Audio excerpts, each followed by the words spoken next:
히브리서 7장입니다. 히브리서 7장 22절로 27절.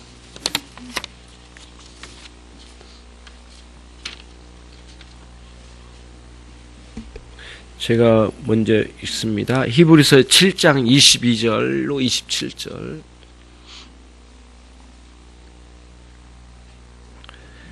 이와 같이 예수는 더 좋은 언약의 보증이 되셨느니라.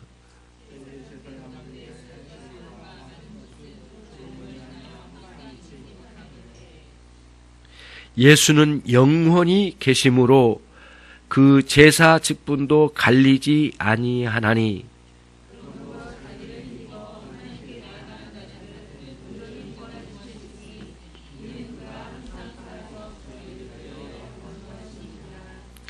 이러한 대제사장은 우리에게 합당하니 거룩하고 악이 없고 더러움이 없고 죄인에게서 떠나 계시고 하늘보다 높이 되신 자라.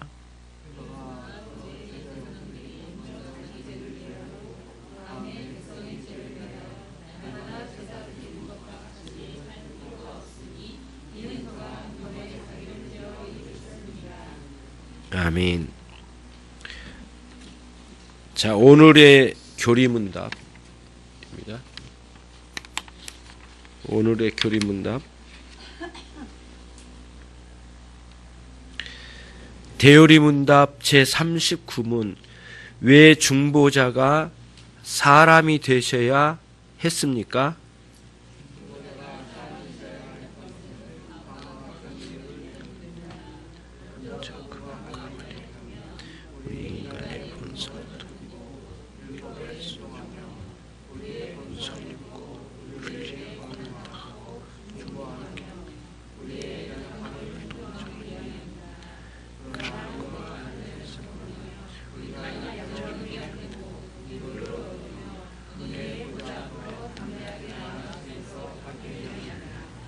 아멘.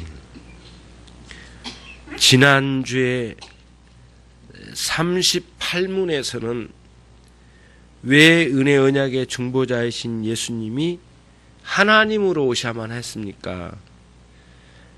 38문과 그 대답이었습니다. 오늘은 이제 또 우리가 알아야 될 것은 뭐냐면은 은혜 언약의 중보자로 오신 예수님이 왜 꼭 사람으로 오셔야만 했습니까? 그렇죠? 예수님은 사람의 옷을 입고 또 신성을 지니신 분, 두 가지 면에서 모든 걸 갖추고 오셨기 때문에 오늘은 은혜 언약의 중보자이신 예수님이 꼭 사람이 되셔서 오셔야만 했던 이유를 함께 이제 생각해 볼 수 있도록 하겠습니다. 먼저 히브리서 7장 22절 말씀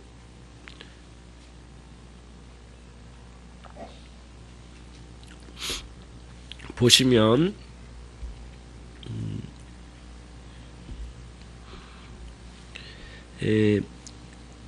구약에 있는 여러 제사장과 또 매년 그 있었던 대제사장은 그 수요가 참 많았어요. 그렇죠? 왜 수요가 많았어요? 오늘 말씀대로라면 그들은 언제든지 죽어가고 또 사라질 사람들이었단 말이에요. 구약의 대제사장들은 숫자가 참 많았다 이거예요. 전체로 볼 때. 왜 그러냐면 그들은 늘 죽어가야 되니까. 사라지니까.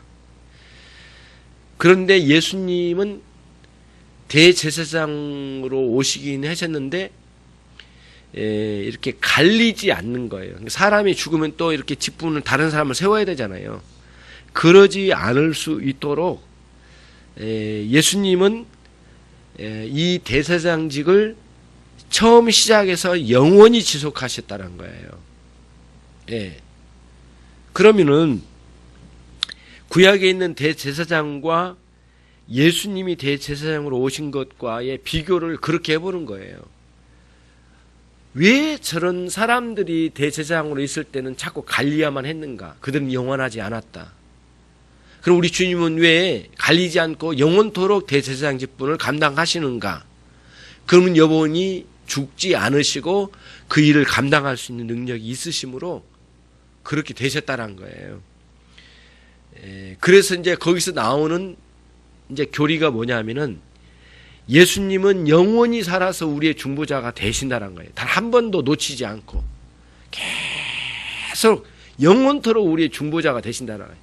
다 한순간도 멈추지 않고. 그러니까 중보자 없는 신자는 없거든요. 중보자 없는 구원 없고요. 중보자 없는 은혜 없어요. 그렇죠? 중보자 없는 영생 없어요. 예, 중보자 없는 복 없어요. 중보자 없는 기독교 없거든요. 그러니까 그 중보자가 단 한순간도 멈추지 않으시고 영원히 중보자가 되신 거예요. 예수님이. 그러시기 위해서 구약에 있는 여러 대제사장들과는 다르게 예수님이 영원한 대제사장으로 우리 가운데 오신 거예요. 그래서 이 비참한 인생들을 영원하신 그 하나님과의 관계 속에 우리를 두신 거죠. 그렇게 하시려고 영원히 대제사장이 되셨다는 뜻이에요. 오늘 말씀이. 근데 또 하나 특징이 있어요. 구약의 대제사장들은 제사 집례를 하려 들어갈 때는 제일 먼저 해야 될 일이 뭐냐면은 자기 죄부터 씻어야 돼. 자기 죄부터 해결하고 들어가야 돼. 그렇기 때문에 본 제사 들어가기 전에 자기를 위한 먼저 제사를 집례를 먼저 했어요. 대제사장들이. 그래서 자기 재물을 그리고 이런 물건들을 위해서 모두 정결케 하기 위해서 속건제를 먼저 드렸다고 그러잖아요. 속건제를. 예. 대속죄일이 있잖아요. 대속죄일에는 그 양 2마리를 끌고 와서 한 마리는 완전한 번제로 하나님께 드리고 한 마리는 그 잡지 않고 살아있는 채로 놔뒀다가 아사셀 염소로 보내어지게 되었어요. 이게 대속죄일에 있는 제사의 방식이에요. 근데 그거 하기 전에 송아지를 잡아서 제사장을 위해 대제사장 자기 자신을 위해 제사 집례하고 바르게 하고 자기를 하나님 앞에 정결케 하고 그 다음 지성소까지 갔어요. 만약에 이걸 없이 그냥 가면 죽었단 말이에요. 그렇기 때문에 구약의 대제사장은 한 번 가려면 자기 먼저 해결하고 들어갔어요. 그런데 예수님은 자기 자신을 위하여 할 일이 필요가 없으셨어요. 예. 그리고는 예수님은 영원히 완전하신 분이고 완결하신 거룩하신 분이기 때문에 우리를 위하여 당신 자신을 제물로 내어놓으신 길에 바로 들어갈 수가 있으신 분이었어요. 이게 구약의 대제사장과는 비교가 되셨다 이거예요. 그래서 예전에 있었던 많은 대제사장들과는 다르게 주님은 완벽하게 거룩하신 분이셨다. 그런 차원에서 예수님은 단번에 자기를 들여 영원한 속죄를 이루신 영단번이라고 하는 용어를 사용하게 됐는데 영원한 속죄를 이루신 글쎄 완전한 속죄의 역사를 우리 가운데 이루어 주셨어요. 그런 비교를 구약에 있는 대제사장과 우리 주 예수 그리스도의 영원한 대제사장 사이에 비교를 해주는 게 오늘 히브리서 7장 22절로 27절의 말씀이에요. 예, 그 부분이 여기에 있는 것이죠. 그리고 이제 한 가지를 생각해야 될 것은 뭐냐면은 그렇게 해서 예수님이 우리를 위하여 완전히 죽으심으로 속죄를 이루셔서 예수님의 이름을 힘입어서 하나님 아버지께로 나갈 수 있는 길을 열어놓으셨어요. 그래서 우리가 기도할 때도 예수 그리스도의 이름으로 기도하옵나이다. 이런 기도를 이렇게 하잖아요. 기도할 때마다. 단순한 주문 형식의 끝에 기도를 아름답게 만들어내기 위해서 한 것도 아니고 단순히 주문 형식으로 거기다 붙여야만 기도가 기도된다고 하는 것도 아니에요. 단순히 그런 차원이에요. 그런 저급한 차원이 아니에요. 그러면 어떤 차원이 있느냐? 예수님의 이름으로 하나님께 찾아간다고 한 거나 예수님의 이름으로 하나님을 구하는 이런 일들, 예수님의 이름으로 축복을 빌고 예수님의 이름으로 축복을 구하고 예수님의 이름으로 은혜를 구하는 모든 일은 단순히 예수님의 이름이라고 하는 주문적인 어떤 영험한 효험이 있어서 능력이 있어서 그거를 붙이면 되고 안 되고 그 차원이 아니에요. 그건 좀 저급한 생각이고요. 그게 아니고 예수님과의 관계에 있음을 하나님 아버지 앞에 고백한 거예요. 여러분 아버지의 도장을 아들이라면 말씀드리고 가서 이렇게 할 수 있잖아요. 그렇잖아요. 아버지의 도장을 가지고 할 수 있잖아요. 아버지 아들이니까. 아버지 아들로서 재산 행세를 하라고 할 때는 언제든지 갖다 찍어서 쓸 수 있잖아요. 아버지. 저희 아버지 성함이 김자, 강자, 숫자예요. 김, 강, 수. 턱 찍어서 재산 행사를 해라고 할 때는 아버지가 말씀해 주시면 그걸 하는 거예요. 쓰는 거예요. 아들이기 때문에. 할 수 있잖아요, 여러분. 관계가 있는 거예요, 관계가. 그러니까 아버지와 나 사이에 부자지간의 관계예요, 관계. 이게 중요한 거예요. 예수님의 이름을 가지고 아무 데서나 도장 팍팍 찍는다고 되는 게 아니에요. 예. 예수님과 나 사이에 관계가 있어야 돼요. 만약에 예수님과 나 사이에 관계도 없이 가서 하나님 아버지 앞에 예수님의 이름으로 하면 예수님의 이름을 도용한 거예요. 역겨운 거 이게. 하나님 아버지 앞에는. 예수님의 이름을 주문 외우듯이 도용한 것밖에 안 되거든요. 이게 더 하나님 앞에는 불결한 거예요. 예수님을 제대로 믿지도 않으면서 예수님의 이름으로 가지고 말이죠. 있을 수 없는 거예요. 하나님 거절하신 거예요. 그런 기도를 듣지도 않으실 거예요. 예수님의 이름으로 간다, 하나님 앞에. 예수 그리스도가 나를 위하여 완전히 죽으시고 그분의 의의를 나에게 덧입혀 주시고 내 취하고 더러움을 가져가셔서 대신 저주를 받으셔서 영원한 나의 속죄를 이루신 대제사장이신 것을 내가 믿고 그분도 나를 인정했고 이런 관계 속으로 들어간 거예요. 관계가 있는 게 관계.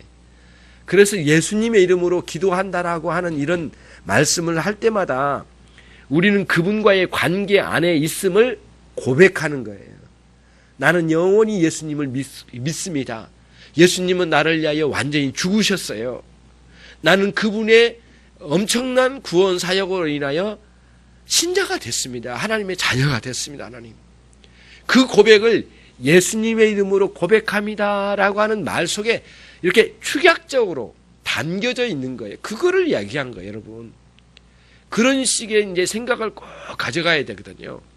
예수님의 이름으로 기도할 수 있다고 하는 것은 엄청난 특권 중에 특권이 있는 거예요. 내포되어 있는 거예요. 한없이 감사하고 영광스러운 거예요. 부끄러운 이 죄인이 예수 그리스도의 이름을 통하여 갈 수 있다라고 하는 문이 열려진 거예요. 문이. 예. 하나님의 나라의 출입증이 열려진 거예요. 그냥 예수님 이름만이 아니에요. 그분과의 관계 때문에 간 거예요. 그 자리로 들어가게 되는 것이에요. 그를 힘입어 하나님께 나간다고 하는 것은 그런 뜻이죠. 자, 그러면 그게 이제 오늘 히브리서 7장 22절로 27절의 말씀이 주 내용이에요. 그러면 오늘 이제 그 본문을 봤고요. 관련된 본문을 보고 다음으로는 대요리 문답 제39문을 이제 같이 한번 보도록 하겠습니다. 왜 중보자가 사람이셔야 했습니까? 중보자가 사람이셔야 했던 것은 다음과 같은 이유들 때문입니다. 먼저 그분과 관련해 보면 우리 인간의 본성을 덧입고 율법에 순종하며 우리의 본성을 입고 우리를 위해 고난당하고 중보 기도하며 우리의 연약함을 동정하기 위함입니다. 그렇게 이제 첫 단락이 그렇게 나와요. 나왔죠. 그래서 데오림서 39문에는 예수님이 왜 꼭 이 사람으로 오셔야만 했는지에 대한 가르침들이 이제 여기서 나오게 되는 것이죠. 첫 번째가 그거죠. 예수님 측면에서 볼 때 우리의 인간의 본성을 입고, 첫 번째는 율법에 순종하기 위하여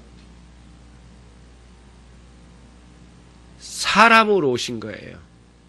만약에 사람으로 오시지 않으셨더라면 율법 아래 오시지 않게 되는 거예요. 결과적으로 율법 아래 오시지 않으면 율법 아래 저주 아래, 율법의 저주 아래 있는 인생들 안으로 안 오신 거잖아요.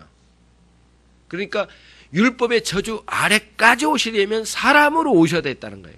그래서 율법 아래로 내려오셔서 율법 아래 저주받아 영원히 멸망한 이 인생들을 오셔서 그 율법 아래서 완전하게 율법을 완성하신 거예요. 예.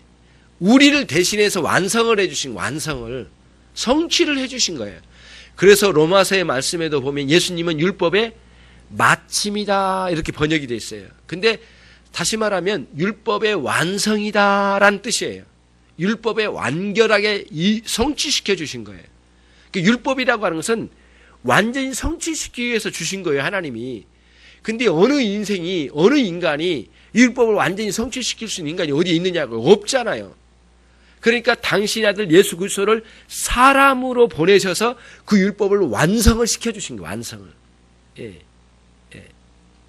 그러니까 그 율법을 입법하신 분도 하나님이시고, 그 율법에 따라서 심판하신 분도 하나님이신데, 그 율법을 완성하신 분도, 완전히 성취하신 분도, 순종하신 분도 하나님이시란 거예요.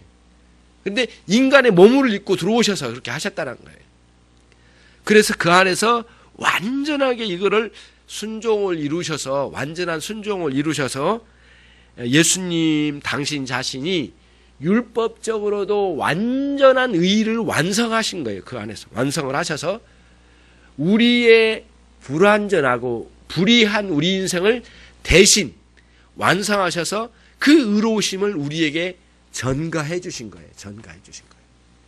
예수님은 십자가에 죽으시기 전에도 엄청난 사역을 하셨는데 그 사역 중에 하나가 이 사역이에요. 당신의 그 완전하신 그 그리스도께서 오셔서 하나님의 율법을 완전히 성취하셔서 그 의로움을 완전히 성취하셔서 그 의로움을 우리에게 전가시켜 주시려고 오신 거예요. 삶으로. 그리고 예수님은 십자가에 죽으시기 전에도 당신 사역은 위대한 사역을 이루어가고 계셨던 거예요.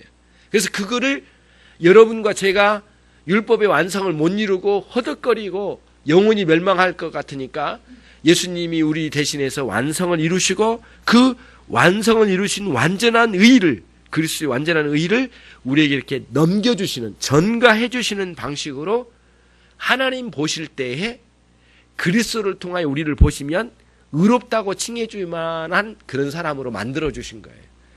그러기 위해서 완전하게 이루신 거예요. 그래서 로마서에서도 그 말씀이 기록되어 있어요. 5장 19절인데요.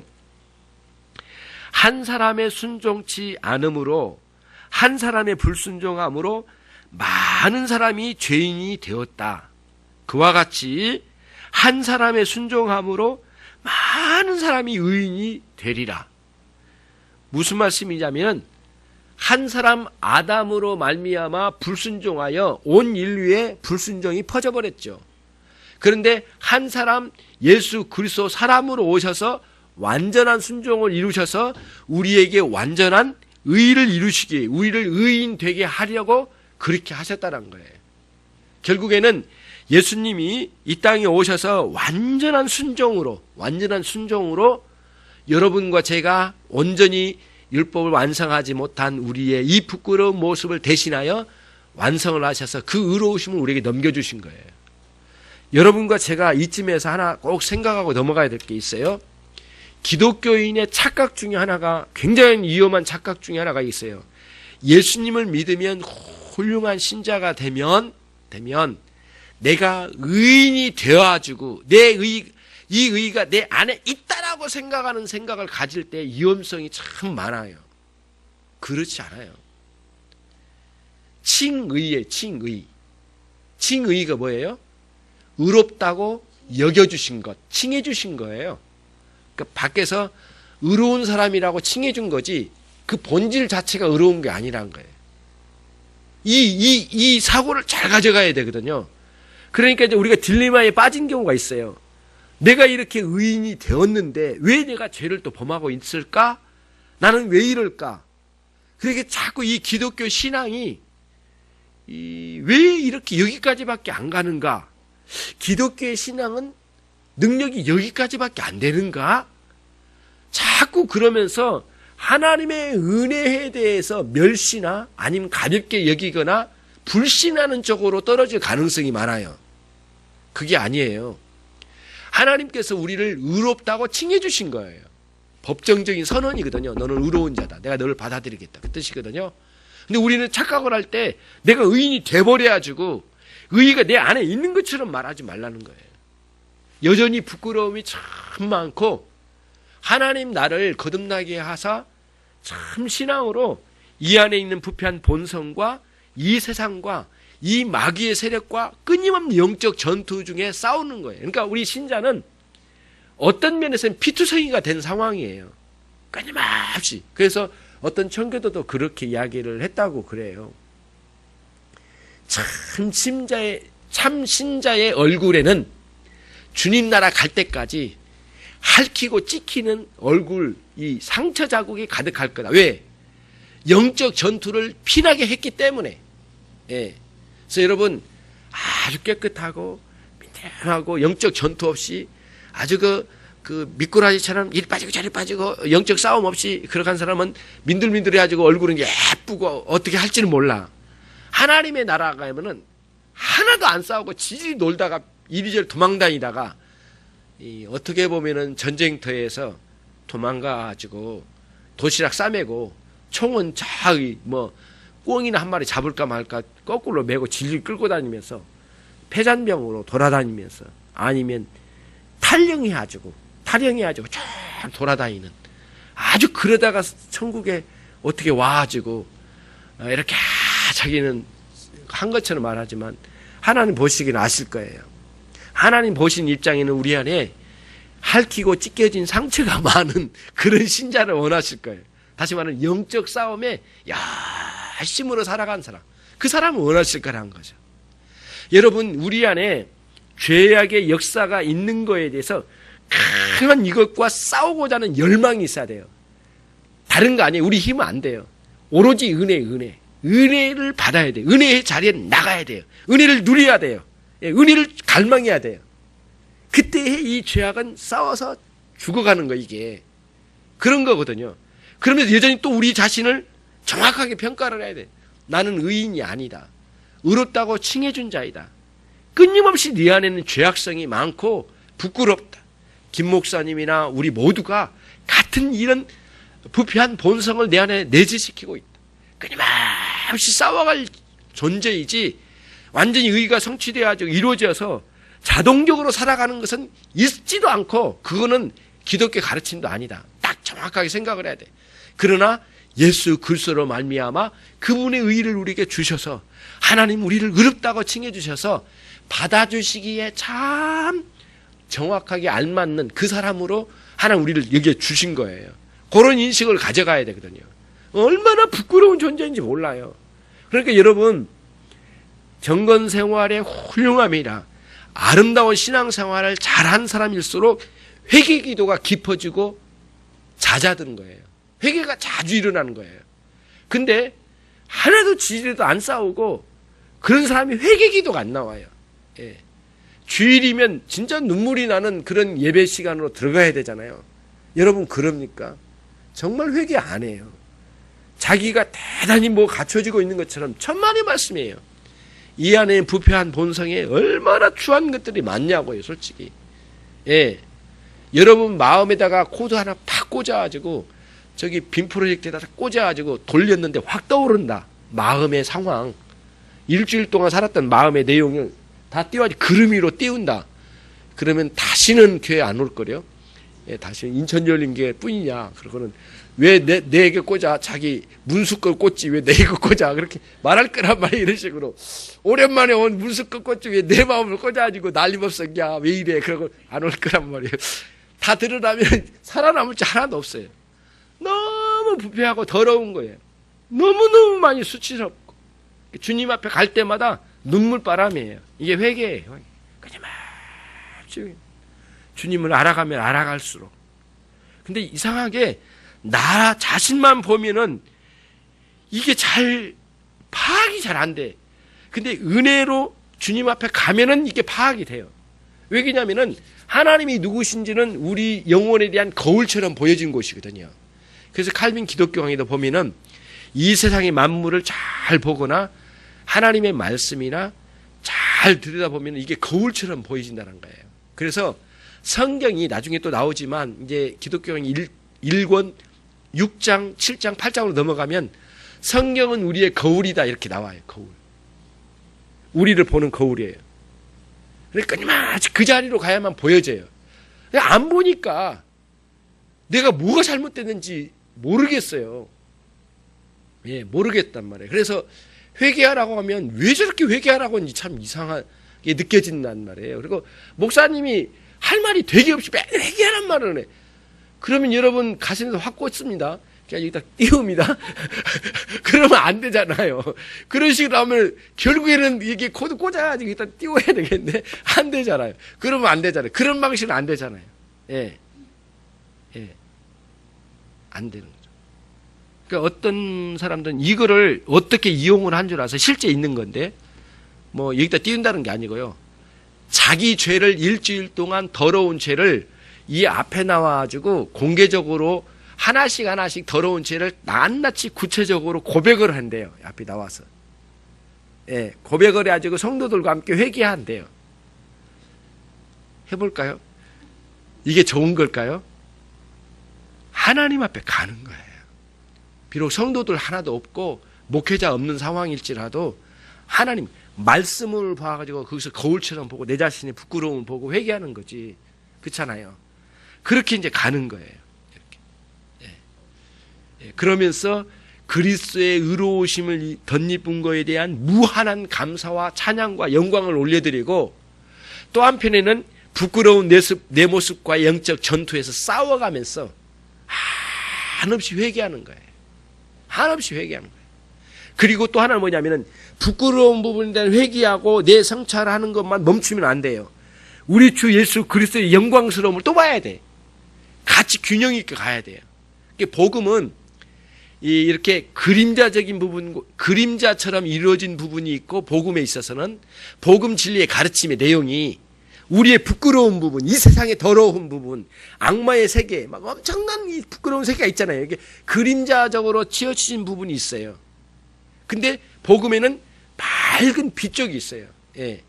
밝은 쪽과 어두운 쪽이 있는 양면을 다 균형 있게 보면서 가야 되는 게 복음이에요. 예. 그러니까 한쪽만 내 죄 성찰만 계속 가면은 아주 그 우울한 얼굴로 우리 인천열린교회 모든 성도들의 고난을 혼자 다 짊어지고 다 내게로 갖다 놔. 혼자 내가 다 짊어질 것처럼 막 우울해가지고 막 고난의 모든 얼굴을 다 여기다 벌레 씹은 모양으로 막 그것만 가고 그러면 안 되잖아요. 그렇게 하면은 안 돼요. 그러니까 영광스러우신 우리 주님을 대면하는 것도 있고 내 자신의 부끄러운 부분도 성찰하고 두 가지를 회개하며 감사와 감격으로 끊임없이 역동치는 거예요. 마치 이거예요. 우리 심장에 맑은 피를 만들어서 온몸에 퍼뜨리면은 다시 더러운 피가 다시 오잖아요. 또 정제를 하잖아요. 이렇게 해서 그 동맥과 정맥으로 이렇게 왔다 갔다 하면서 이게 피가 교환되잖아요. 한번 볼까요? 교환되는 거예요. 안 봐도 알잖아요. 교환되는 것처럼 우리의 신앙도 마찬가지예요. 이 부끄러운 부분을 성찰하고 회개한 면과 영광스러우신 주님을 대면하는 면이 양쪽을 왔다 갔다 하는 거예요. 끊임없이 이게 왔다 갔다. 한쪽으로 치울 수가 없어요. 이게 복음적인 생활에 이게 이 방식을 가져가야죠. 한쪽으로 갈 때 이제 올바른 방식으로 가는 게 아니라는 거예요. 여러분이 요 논리를 잘 가지고 있어야 돼요. 정말 부끄러운 자예요. 바로 뒤집어서요. 우리같이 영광스러운 존재가 또 없어요. 또 뒤집을게요. 정말 너무 추하고 더러운 존재처럼 느껴져요. 그런데 또 뒤집을게요. 그런데도 우리 주님 우리를 용서하시고 받아주셨어요. 몸둘 바를 모르겠어요. 너무 감사해서. 양면이 왔다 갔다 하는 거예요. 이거를 굉장히 중요한 영적인 감각, 이 복음적인 우리의 삶의 사고의 체계를 잘 가져가면서 가는 거예요. 예. 예수님이 인간의 몸을 입고 오셔서 율법 아래 오셔서 완전히 순종하여 그 율법을 완성하셨다. 이 일을 하기 위해서 오셨다. 그 방식으로 우리에게 의인이라고 칭해 주시고 그 방식으로 우리에게 생명을 허락해 주신 거예요. 둘째로 갑니다. 디귿 마침 보면은 우리의 본성을 입고 우리를 위해 무엇을 당하시고 고난을 당하시고 고난당하시고 중보 기도하시며 우리의 연약함을 동정하기 위하여 사람의 몸을 입고 오신 겁니다. 예. 고난을 당하셨어요. 인간의 몸을 입고 오셔야 고난이 되잖아요. 하나님으로서는 고난이 안 되실 거 아니에요.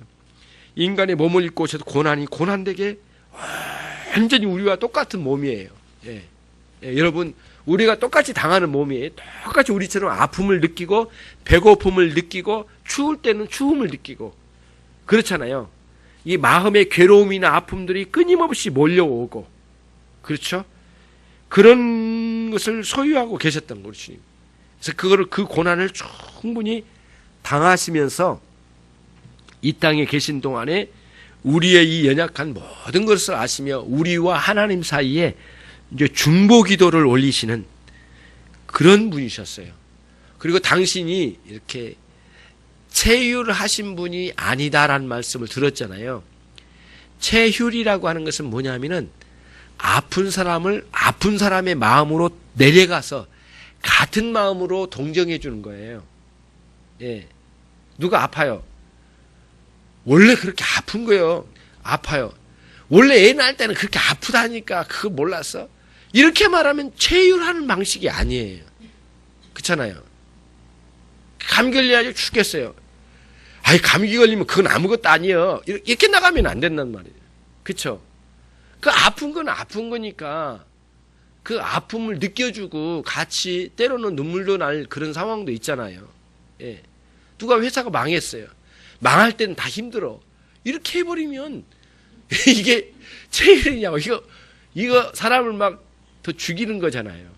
예. 아니, 그렇게 한 분이 있어요, 실제로. 예, 교회에서도 시험 들으면 다 그래. 다 힘들어. 말씀 안 들려. 목사님 미워져. 막 이렇게 막 해요. 그렇게 하는 게 아니에요. 그거를 모르는 거 아니잖아요, 그 사람. 지금 그 사람 당하고 있잖아요. 그럼 여러분과 제가 그런 사람 마음 속으로 들어가야 돼요. 같이 아프고 느낌이 같이 오는 거예요.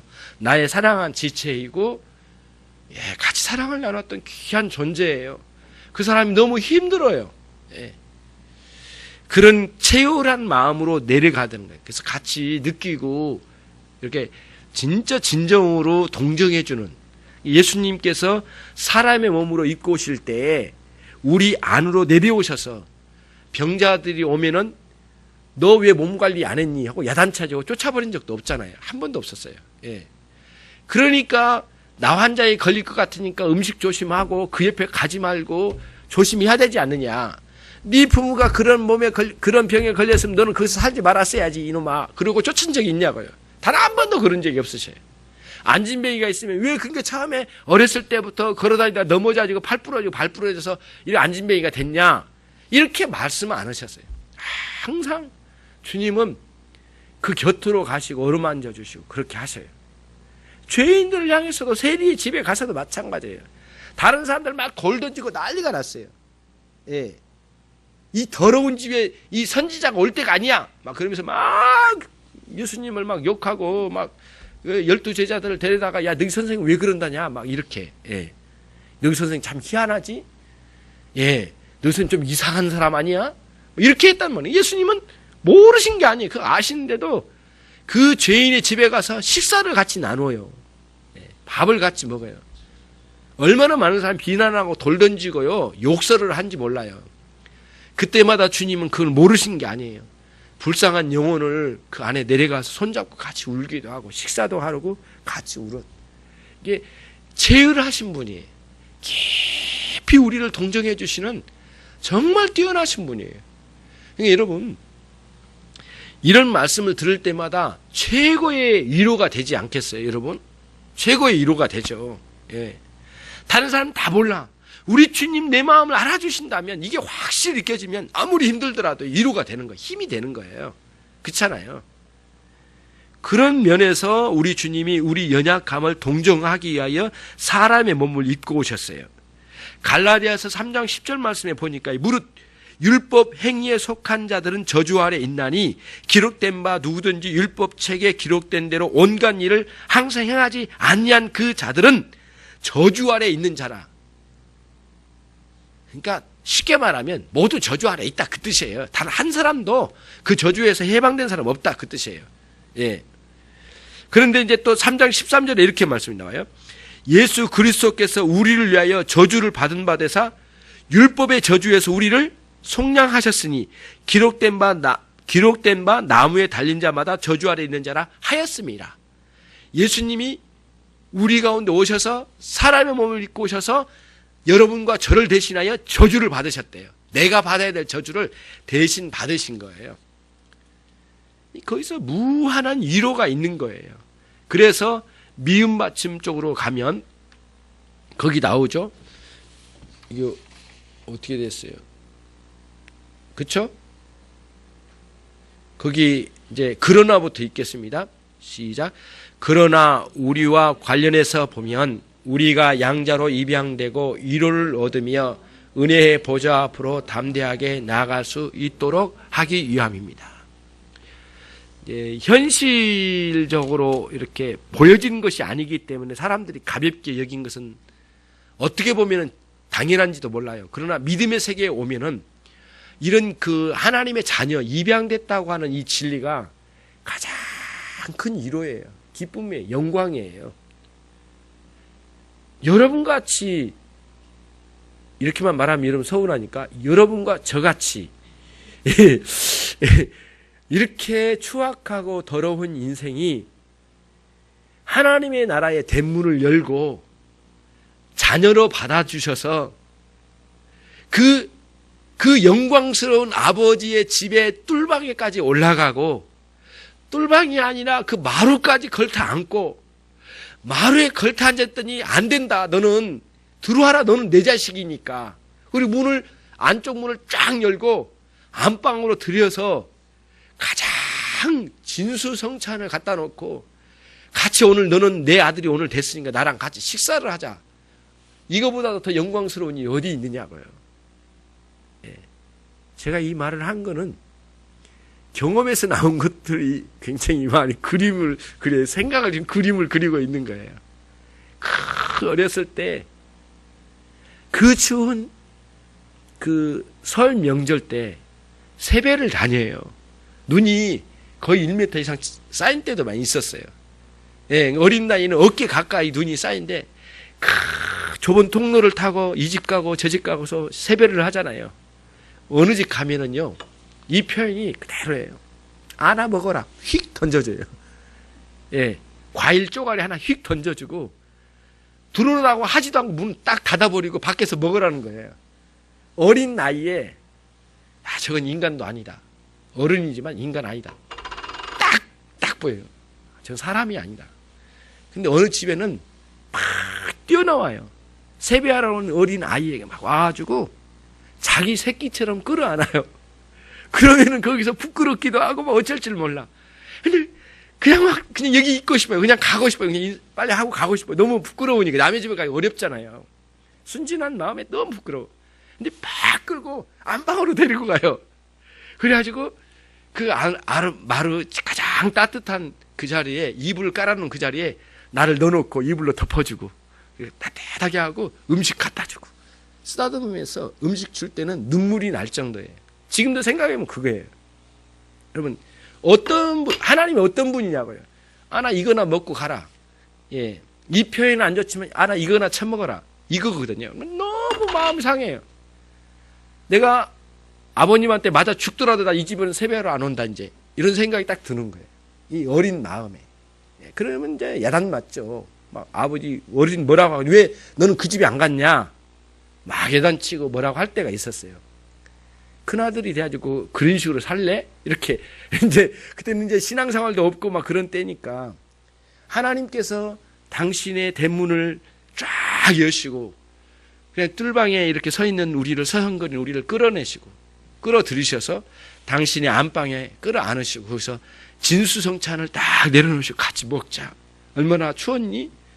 하시는 그 어떤 이웃집의 아저씨처럼 할아버지처럼 우리 하나님은 정말 그렇게 우리를 대접해 주신 거거든요. 무한한 감사예요. 영적인 개념에서 볼 때 은혜의 자리로 인도하시는 것이 꼭 그 방식이에요. 하나님. 거절하지 않으신 거예요. 우리는 비참하게 이쪽에서 더러운 죄악, 저쪽에서 추악한 일, 온갖 더러운 일 다 저지르고 왔어요. 그래서 이 신발부터 머리끝까지 진창에 막 다 뒤집어 쓰고 왔어요. 더러워요. 아주 오물로 더러운 냄새가 가득해. 예. 우리 여동생이 재래식 똥통에 빠졌잖아요. 건졌는데 누구도 손을 안 대. 으악 다 더러워가지고 저도 손을 안 댔어요. 으악 그러고 도망갔어요. 그런데 이웃집 아저씨 한 분이 와가지고 끌어안고 막 뛰어가요. 그래가지고 냇가에 물을 탁 씻어줘요. 그리고는 생감 있죠. 감을 탁 따다가 막 우수수 막 긁어다 따다가 반쪽으로 쪼개가지고 온몸으로 닦아주더라고요. 이렇게. 이게 감이 효염이 있다고 도끼를 빨아대요. 왜 그런지는 몰랐어요. 근데 우리는 냄새 난다고 막 했는데 이웃집 아저씨들은 그 동생을 그렇게 해준단 말이에요. 예. 하나님이 우리를 그렇게 하나하나 다 싸매주시고 이렇게 해주시잖아요. 이 무한한 위로가 있는 거예요. 제가 너무 좀 촌스럽게 표현을 한 거예요. 여러분 졸린 분이 한 분 계셨거든요. 그래서 촌스럽게 해서 좀 깨우려고 지금 온갖 노력을 다 하고 있는 건데 이렇게 하셨어요. 그래서 정말 그런 거예요. 하이델베르그 교리문답 1문을 가면 여러분 엄청난 내용이 나와요. 질문이 이거예요. 사나 죽으나 유일한 위로가 무엇입니까? 이렇게 물어봐요. 사나 죽으나 당신이 죽거나 살거나 아무리 어렵거나 아무리 평온할 때나 당신의 유일한 위로는 뭐라고요? 우리 주 예수 그리스도십니다. 하이델베르그 교리문답 1문의 답이 그거예요. 굉장히 감격스러워요. 그래서 하이델베르그 교리문답은 제일 먼저 우리의 실존적인 상황을 먼저 건드려요. 교리문답이 틀려요, 조금. 유럽식이거든요, 유럽식. 그잖아요. 유럽의 이런 그 문화의 배경이 좀 있는 것 같기도 해요. 여하튼, 이러든 저러든 우리 마음을 먼저 어루만져 준 거예요. 그러면서 시작이 쫙 되는데, 사나 죽으나 당신의 유일한 위로는 무엇입니까? 우리 주 예수 그리스도십니다. 그분이 나를 위하여 다 죽으시고 저주 받으시고 나 대신 죽으시고 그리고 나를 다시 살리시고 영원한 하나님의 나라의 자녀 삼아주시고 이런 관계 안에 나를 넣어주셨다는 것, 그 하나가 위로가 됩니다. 그래서 오늘 말씀의 끝부분에 보면 우리가 양자로 입양되고 그 다음에 우리가 위로를 얻으며 그 다음에 마지막에 은혜의 보좌 앞에 담대히 나아가게 해주신 것, 이것이 우리에게 예수님이 그거를 하시려고 인간으로 오셨대요. 예, 매 순간 우리가 은혜의 자리로 갈 수 있어요. 예, 잠자다가 샤워하다가 화장실 있다가 언제든지 하나님께 갈 수 있어요. 예, 예. 표현이 너무 그렇긴 하지만 정말 차 운전하다가도 주님 앞에 갈 수 있어요. 하나님 앞에. 그때 기도하고 묵상하고 홀로 고민하다가도 주님 부를 수 있고 언제든지 하나님 보좌 앞에, 은혜의 보좌 앞에 달려나갈 수 있는 길이 열려졌어요. 왜냐하면 우리 주님은 단 한순간도 중보사역을 놓치지 않으시니까, 매 순간 영원히 계속하고 계시니까. 예수님, 나도 잠자야 되겠다, 그만 너 나한테 찾아오지 말고 은혜의 보좌든지 말든지 네가 마음대로 알아서 살아라, 이렇게 한 적이 한 번도 없으신 거예요. 언제든지. 심지어는 우리가 잠들어서 꿈속에 있더라도 은혜의 보좌 앞에 나갈 수 있는 길을 열어놓으시고 대기하고 계시고 우리 주님이 우리를 향하신 거예요. 이런 면에서 우리가 무한한 위로를 얻어요. 우리 주님으로부터. 그런 은혜의 세계의 영적인 은혜의 세계를 실제로 여러분들이 경험하고 누리는 그런 자리까지 나가는 여러분이 되시길 바랍니다. 이 중보 사역을 위하여 주님께서 사람의 몸을 입고 이 땅에 오셨어요. 너무 감사하죠. 그 은혜가 실제적으로 누려져야만 되겠습니다. 기도하겠습니다.